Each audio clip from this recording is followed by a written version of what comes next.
Баршаңызға сәлем достар, менің каналыма қош келдіңіздер.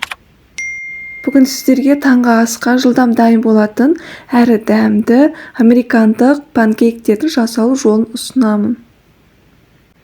Жасалу жолы өте оңай, дәмі тіл үйіретін панкейктерді менімен бірге жасаңыздар.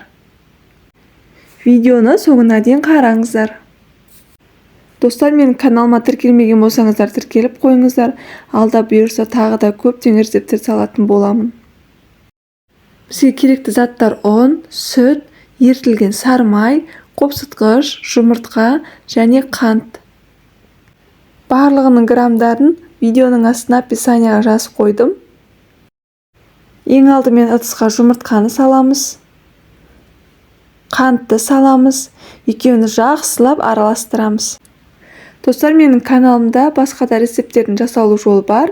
Қарап көрсеңіздер болады. Келесі жасайтынымыз жылы сүтті құямыз. Тағы да араластырамыз. Ұнға қопсытқышты қосып, араластырып, сұйық массамызға аз-аздан сала отырып, біркелкі болғанша жақсылап араластырамыз. Араларында ешқандай теріс қалмайтындай етіп араластырамыз. Достар, бұл панкейктерді таңғы асқа міндетті түрде жасап көріңіздер. Өте жылдам дайын болады, әрі дәмді, арасы толықтай пісіп шығады. Сонан соң пайдаланатынымыз еріген сары майды құйып, тағы да араластырамыз. Бізде осындай сұйық масса шығады. Келесі кезекте табамызды міндетті түрде қыздырып аламыз. Май ешнәрсе құймаймыз. Байқасаңыздар, бетінде тесіктер пайда болады. Бұл асты пісті деген сөз. Енді келесі бетін аударамыз. Екінші жағы біріншісіне қарағанда тез піседі.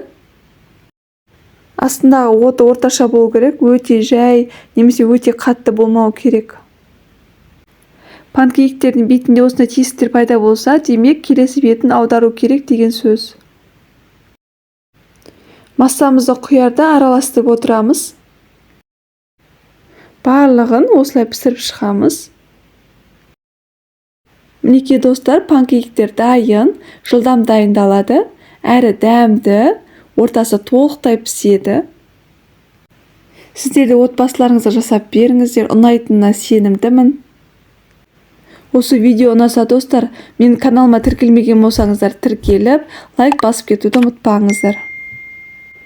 Видеоны соңына дейін қарағандарыңызға рахмет.